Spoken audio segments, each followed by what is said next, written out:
Which parkour athlete doesn't want bigger jumps, more healthy landings, or more beautiful tricks? And of course, being strong and flexible will help you with all of those. But here's the problem. Most workouts and tutorials you find online are about building as much muscle as possible so you can look good naked. And most functional training content is focused on healthy lifestyle, not necessarily athletic performance. In short, there's not that much parkour specific knowledge out there. This means you could spend hours and days researching what exercises to do and how to do them. But in the end, you still won't feel more confident that the time you're putting into working out is actually going to pay off in your parkour skills. And of course, you could ask a professional athlete like me, but what works for me might not work for you. However, I do know who to ask. Say hi to Alex Lorenz, who is most known for defeating any opponent with a single punch. And also his YouTube channel, calimove, a calisthenics YouTube channel with 4 million subscribers. But Alex actually comes from a parkour and tricking background. Fun fact, Alex invented the bullet flip. With a degree in sports science, Alex brings a nuanced scientific approach to his channel, and I thought he would be the perfect person to give us a beginner's guide to strength training for parkour. So get cozy for a conversation, and afterwards you will know a lot better what to do with your training. So let's say I'm 14-year-old Jason, and I meet you, and I'm like, hey Alex, I love parkour. I've been jumping around everywhere for a year. Now I really want to improve, and I think I should probably do some strength training, maybe some stretching or mobility. There's all this whole world in front of me that's so complicated and a million different YouTube channels, none really specifically for parkour. Where do I start? Do some basic stuff like find yourself exercises for like your legs, your calves, your back, your front core, your pushing strength and your pulling strength, and do those exercises on a regular basis, and then try to get better at them, and especially try to have a combination of a training that leads you to strength and endurance training and maximum strength training. Like if you never did something before, you should start with strength and endurance training to like get your body used to everything, and then switch over to maximum training, like max strength training, because this really gives you the ability to absorb the high impact that you can have in parkour. If you just, like you said, did like 1 year of parkour training and so on, it's probably okay to get right into the maximum strength training, so that you can improve your strength and with that get safer and better at parkour. Before you worry too much about fitness, am I fit enough, am I not fit enough? Of course, it makes sense to think about, what are my expectations? Do I want to do high impact parkour? Do I really want to learn to do big jumps and big flips? Or do I just want to be able to enjoy playing around, playing with my body, exploring my environment in a little bit of a fun way? For those two people, do you think both of them should just go and do it first? Of course, you need some preparation, but most people that never did something before and want to start parkour, they should just go out and do simple stuff. Maybe go to a boardwalk and jump from the edge, and do some small things like looking for some stones that are lying in a park or something like this, and try to go onto them or dropping off of them if they're not too big, of course. I mean, of course, you always need some kind of requirement, but I think it's hard to say you need to be able to do like 10 push-ups or 5 pull-ups or a plank for 1 minute or something like this. You need some core tension, some coordination, some strength in your legs, in your arms for pushing and pulling, and it's really hard to say how many of the specific exercise you should be able to do.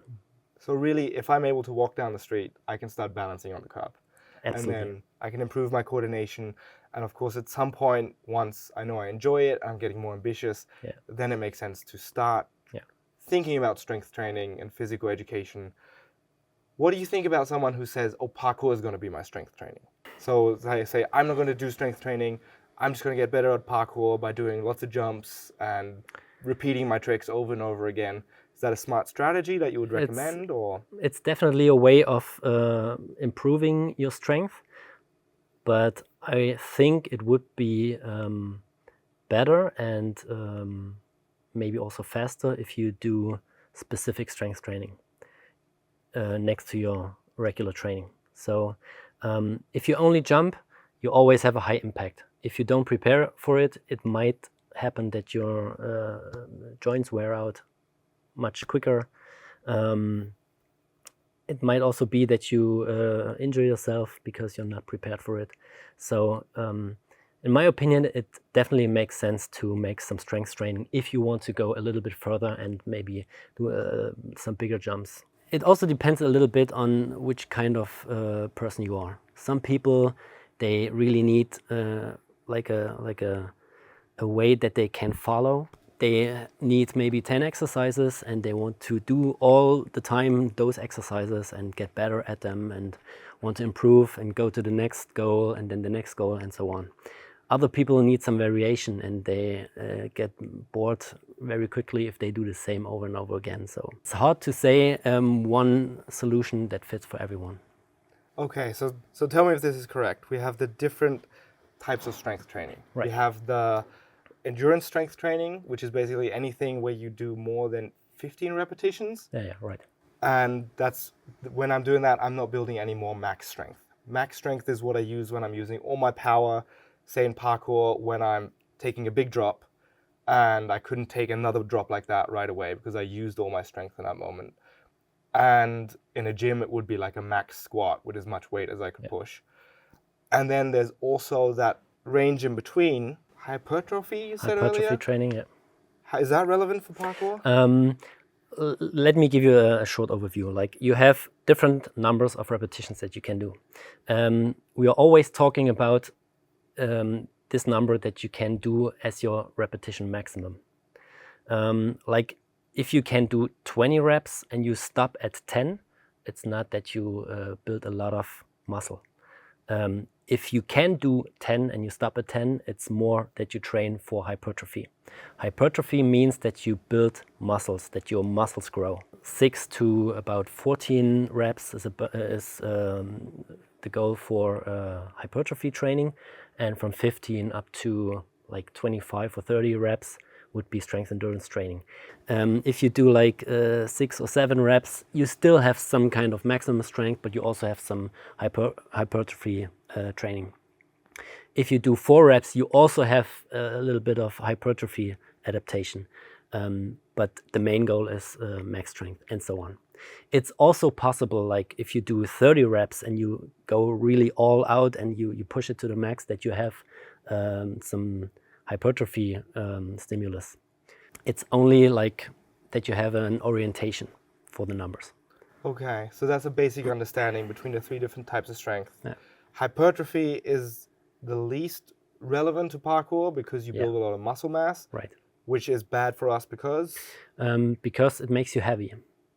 I mean, with muscle mass, you get stronger, of course, but you also get heavier. When you train in the maximum strength region, it's more like you improve the neuronal connection and the neuronal functioning of the muscles so that they can produce more strength, but you don't really grow those muscles that much. Okay, so what I'm doing is I'm not just one way to make the muscle stronger is to grow it. Right. And every sort of exercise I'm going to do, there's probably going to be a little bit of that. Yeah. But another way to perform better, to develop more strength, is not to actually get a bigger muscle. It's just to make it possible for your brain to access the strength you already have. So you get better at recruiting that muscle, but also the coordination of how your muscles work together and the timing and the feeling of the movement. And that's something I can train by doing those endurance reps because I can do them very safely. I'm doing a lot of repetitions and my body is just getting used to that movement. It's getting better at the movement by doing it a lot of times. Right, but then you don't train that intramuscular coordination. I only get that with max. Yes. Okay, so I have to do both. I have to do the max so my brain can really get all the juice out of the muscle. Right. And it's very good to start with strength endurance training because it has less resistance. It's easier because like you can do more repetitions. It has to be easier, and this makes it easier to do the movement correctly and not cheat in the movement, and it's much safer in the beginning. And when you do that over and over again, you start learning how to correctly execute the exercise and perform it safely. You improve your stability in the joints and so on. And once you improve that, you can go over to the max strength training and then be much safer with that. Talking about that, what are your thoughts about weight training versus body weight training for someone who's a beginner? What are the pros and cons of each? I think body weight training is much easier accessible for everyone because you can do a lot of exercises at home. Weight training always needs some kind of weights. Not everyone wants to go into a gym, get a membership and so on, or get some weights for them at home. So this is one big plus for the bodyweight exercises, but it has some limitations concerning the intensity, especially for the legs. If you ask anyone on the street how many reps they can do of a regular squat, I think there will be no one that says I can do less than 10. Like, you use your legs all the time, you walk every day, and like everyone has a basic strength and is able to do like at least, I think, 30 reps. And so it's very hard with regular squats to get into that zone where you train for maximum strength. Because as I said earlier, you have to have 5 rep max. Like, if you do 5 reps, you won't be able to do another rep no matter how hard you try it. So you need a lot of resistance to be able to reach that point. And of course, you can do single leg squats, which are called pistols. But there you have other things that are very hard to do, like mobility is an issue for many people. They don't get down all the way, or maybe balance is an issue. So that's one thing that is like where bodyweight training is limited. If you have weights, you can do your regular squat. Of course, you also, like you said, need to learn the technique correctly, but you can put weight on it, and you can overstress the muscle, which is kind of necessary to build up strength. Okay, so recap, if I'm trying to like sum it up a little bit, if I'm starting out parkour, it's probably fine for me to just go out and move around, see if I enjoy it, level up my coordination, Yeah. unless I have super highly ambitious goals right out of the gate. But of course, at some point, I will have a goal that I would like to reach that might require me to have more strength. Yeah. Say I'm able to run up the wall, but I can't pull myself up the wall. Then it would make sense to figure out, how can I learn a muscle up? What exercises do I need? And on the other hand, there might be some people who don't care about the muscle up at all, who just want to learn how to jump further. And then in both cases, the training that you would recommend would be different, right? You have someone who, I just want to learn how to muscle up. As you just said, that's a pulling exercise and a bit of a pushing exercise. And that's something that you could train fairly easily with body weight training, because you have to lift your whole body. So it's likely that there are a lot of exercises that would be in your max rep range for you to do. However, somebody who wants to learn to get better at taking big drops or taking big jumps, he would never be able to really improve that skill just doing squats. Even, of course, unless he's jumping into squats, but he's making his life very, very complicated when he could just get a gym membership and really improve his skills in a much more efficient way using weights. Right. So that would be the first thing, would be to figure out, okay, what are the skills I want? Yeah. Right. And again, right, do I want to take one big drop, or do I want to do 50 plyometric precision jumps in a row? Right. But I wouldn't wait until I find out what I want to do, because one goal of parkour is also to be prepared for any situation that comes.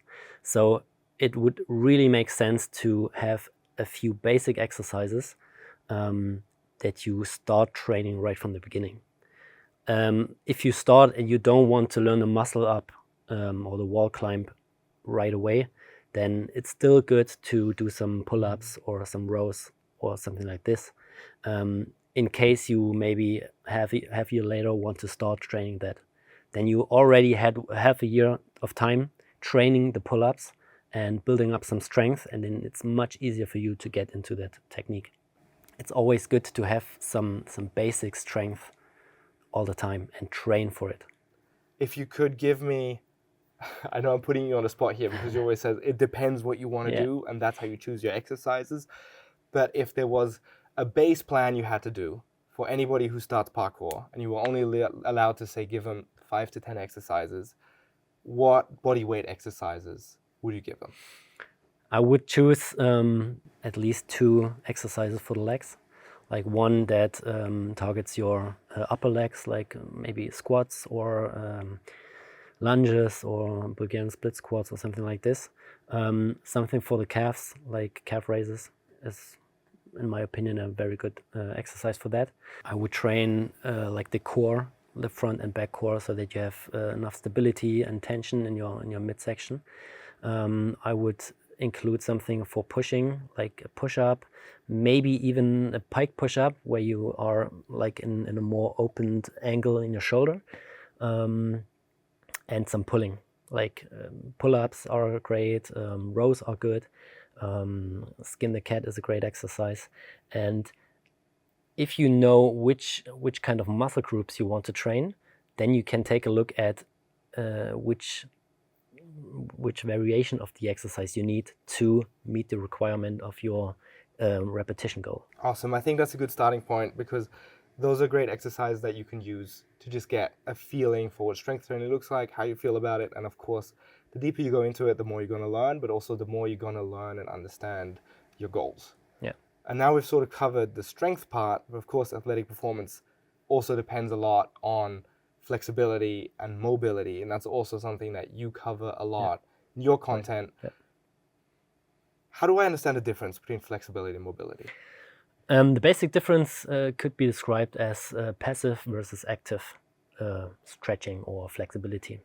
Like if you take a position and stay passive in that position, or maybe have an external force that puts you in this position, it's a stretching.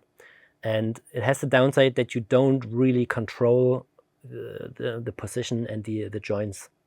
In mobility training, you have active training. That means that you try to use your own strength and your own muscles to get into a specific position. It means that you won't have the range of motion, like in a passive stretch, of course, but it has the advantage that you train your stability, and with that, the range of motion you can actively take.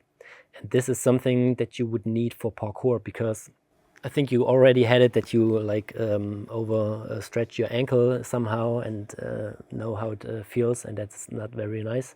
This mainly happens because you're not able to stabilize it in this range of motion. Like if you only stretch it passively, you can reach that position, but you cannot stabilize it in that because it's not active, it's passive. If you try to go there actively, you have to use all the muscles around it to get into that position, and that makes the brain work much more and coordinate much more all the muscles, how they work together. And this gives you the stability.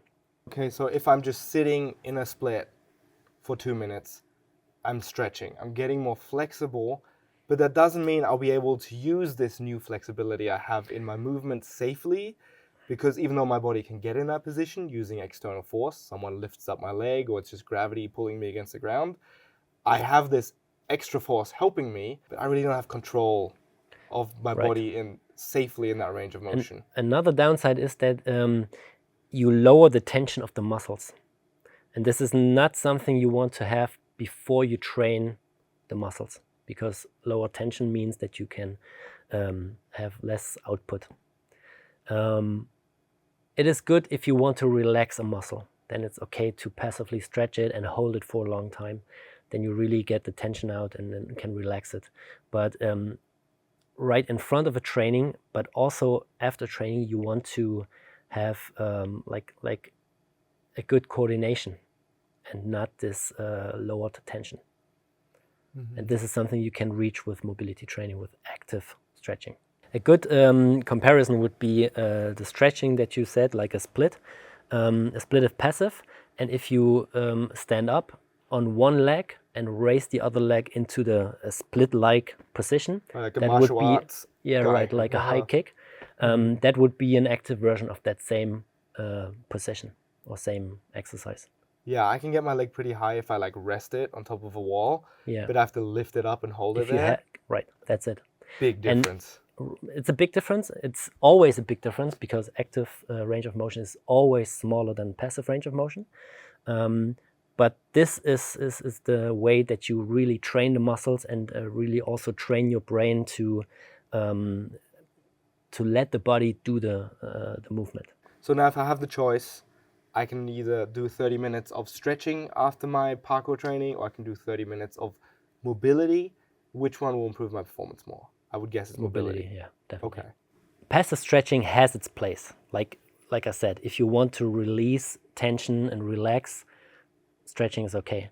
If you have like a competition in a specific sport, it can be okay to passively stretch some muscles but mobilize other joints. Like for example, if you do gymnastics, it might be okay to passively stretch your hamstrings if you have to do like a pike sit or something like this, or like a front flip with a pike. So someone who's watching this now and who's going to try to include some mobility training into their parkour training, would there be anything to tell them to look out for when it comes to mobility, like with strength training? Obviously, there's a lot of different channels out there who recommend hypertrophy training to grow your muscles, which we established is not the best for parkour. Is there something like that with mobility, where this is a type of mobility training you don't want, or can I just... Most people will always profit from mobility training because most people never did it. So if you start, you will be better or will improve. There are also different possibilities how you can mix it with your strength training. You can do it before your strength training, you can do it right after it, you can do it on a different time of the day. Like if you do mobility training in the morning and you do your regular strength training in the afternoon or in the evening, that's fine. You can also do like in the afternoon your strength training and in the evening your mobility training. You can do it on a different day. There are many possibilities, and as long as you do it on a regular basis, you will be able to see some improvement. I just want to take a quick break to thank our sponsor, myself. If you are into this kind of content, there's a big chance you would enjoy my newsletter, The Levels Letter, which is a newsletter for movement gourmets. Every Friday, I share 5 tips that will help you along your training, your movement journey. This could be hacks, this could be different tips and tricks, how to improve your moves, something inspiring, or a piece of gear that I've enjoyed lately. So if you're into that, please click the link in the description, and back to the podcast. Thank you. I think now we have a good idea of what I could look into when I want to start parkour. I just want to build some base fitness, or I'm hitting a certain block in my training and I just want to up my skills. We know what we can look at and which direction we can go and what we can research online. And I think a lot of people run into the problem that I've run in before, that I get way too deep in the rabbit hole. I have a huge list of all the exercises I could do. And I realize now I'm doing all the strength training I'm supposed to do. I have no time to do parkour anymore. So how would you balance the two, or how would you go about, I guess, fitting it into your schedule? What are some things to look out for? First of all, you have to take a look which kind of strength training you do. For example, I would never do like a parkour session of like 1 hour or so and afterwards do a maximum strength training. Because for max strength training, you need to be fresh in your body and in your mind. Maximum strength training also requires very long rests, like we talk about at least 3 minutes of rest, so that you don't or are not exhausted bodily and mentally, so that you can really focus on putting out all the power and strength that you can. So a typical max strength training would look like you do one set of maybe 5 RM, but you stop at 4 reps. Like you would be able to do 5, but you stop at 4 so that you don't go all out. This makes it easier to regenerate in the rest that follows, and that your level that you can reach in the next set is higher. And this gives you a higher output overall, because max strength training is more of a coordinative training. Like it's not about breaking down the body and like feel that you have to crawl out of the gym, but you need to be like fresh in your mind, like I said already. Yeah, because I've definitely done that where I do a parkour session and I'm like, that was great. Oh, I should do some strength training, true. And then I get too excited and I really push myself. But in the end, I don't get any good strength training in because my mind is not ready to really perform anymore. Right.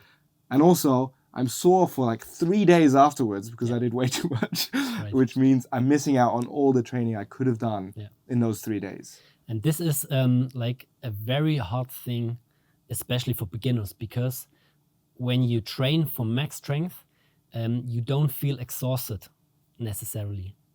And many people think, oh, I didn't train enough. But it is enough because you train coordinatively. So don't try to feel that you trained, but be aware that you did what you planned. Like if you said, okay, I want to do like 5 sets for pull-ups, 5 sets for maybe handstand push-ups or pike push-ups or whatever, and 5 sets for a leg exercise in that range, in that repetition range, and you did that, then it's okay. You might feel a little exhausted, but most of the times you don't. And it's sometimes hard for people to accept that. I needed to hear that. Because I'm definitely I could do this still. I could do another set. I could do that. Right. It's totally different if you train for strength endurance. Strength endurance is something where you really need to go all the way to failure. And then if you're not able to do it again, try one more. And then try one more. Like try to break down your body. Do short rests, go until failure. And in this kind of training, you are more likely to feel this training and have this situation where you crawl out of the gym. Of course, not all the time, but like regularly. And this kind of training is also possible after a parkour session. Like if you train for like 1.5 hours or 2 hours, you can still do some strength endurance training. For the max strength training, I would recommend that you do it on a separate day, where you only focus on the max strength training, on a clean execution, on very high power output. And what is especially important, you should not be sore when you do this training. Like if going into it. Mm-hmm. Like if you trained the day before and you did new things and you feel you are sore somewhere, then don't do a max strength training. But you did say it's okay to have some light impact coordinative training. So I could do a max strength pull training or even a leg workout, and then I want to do some light vaults or maybe some balancing or some handstands. Absolutely. That's absolutely fine. And like if you have a line that shows your fatigue over time, everything where you need coordination and control needs to be at the beginning. And everything where you, well, let's say you don't need it, but it's not that important, like for exercises that are pretty easy because you can do like 20 reps or so, it's not that important to have that mental focus that much. And then it's okay to be a little more exhausted before you do that. One last thing that didn't come up so far is the stereotypical going for a run, going for a jog, or doing some cardio on a bike, or some swimming for cardio, some rope skipping. I heard when I went to the Athlete Performance Center by Red Bull, they said, we think it's a good idea for you to do some cardio. That's very light cardio just to get your base fitness up. because I never felt in most of my parkour training that I needed more cardio, because most of the time I'm just doing 2 or 3 jumps in a row. Cardio is not really an issue. But then they told me you could raise your base fitness, and you can do that by doing some very low intensity cardio. Is that something that you think is a good idea as well? It's absolutely not wrong, I would say. I would say it depends on your schedule. If you have the time for it, it's totally okay to do it. And I think you can profit from it, yes. But if you have a tight schedule, like if you have to work, if you have to train, if you have to fit in your strength training somehow, it might be a little bit harder. Like I wouldn't prioritize it too much, like too high. So if I have the choice today, I could go for a run, or I could work on my mobility or strength. Yeah. I would get more gains from focusing on those two. Yeah. Your regenerative ability is something that gets better if you do some light, easy cardio training. So like if you had a max strength training and you feel a little sore the next day, and you don't feel like I can do some good parkour training today, yeah, just take your bike and go for a ride for like 1 hour, pretty easy, pretty smooth, and that's fine. That will help you to regenerate, of course. So I think it's something that you can use as a placeholder. If you cannot do something else that you plan to do, and something came in between and you're not able to do it anymore, then go for a jog or for a ride or go swimming, whatever you prefer. Right, because it could be hard to do a 20-minute parkour training. It can be hard to do a 20-minute workout, but you can totally go for a 15-minute run and shower, yes, and then be done after 20 minutes. Yeah, sure. And if you have either the run or nothing else to do, totally, that would be awesome. Yeah. Like it always, like I said in the beginning, it always depends. Like what's your goal? What is your circumstance you're in? And what do you want? Like there are many options, and most of the things that you can do have some benefits, but can also have some negative sides. So you have to see, are the benefits worth it to put the time and effort in it or not? I think this is a great point to wrap up this conversation. Thank you so much, Alex, for sharing all your wisdom and knowledge with us. I hope for you, the viewer, this gave you a nice little overview of the topic of strength training for beginners. I know there's a lot to wrap your head around, which is why it's so incredibly difficult. I wish we could just give you a base training plan that everybody could do who does parkour, but that's just not how simple it is. At the end, you will have to do a little bit of researching and thinking yourself. Bad news, to find out what's the right thing for you. But there's a lot of knowledge contained in this episode which will help you know what to look for and where to look and what to think about. And I think a great place to start with that is by simply heading over to the calimove YouTube channel, because their videos are labeled in a way that makes it really easy for you to see what the effect, what the result from that routine or from that exercise is going to be. So you can just go over, look at the video titles and see, does this something I want? Is this something I'm interested in? And then you will get the right exercises to achieve that goal. And I would also recommend you go click the link below to sign up to the Levels letter, which is my newsletter I send out every Friday, which contains 5 tips for beginners, intermediate, advanced, and pro. I forgot one. 5 levels of tips for all stages of your movement and parkour journey. So I recommend you sign up for that newsletter, and every week you'll get something that will help you inspire and level up your training. This could be gadgets, this could be hacks, this could be tips or inspiration. Sign up now, check out calimove, and thank you for joining for my very first podcast episode. Trying to figure out my own style here. It's going to get better as we go along, but I hope we're off to not a terrible start. Thank you for tuning in. I'm glad to be back on the YouTubes, and see you soon. Bye-bye.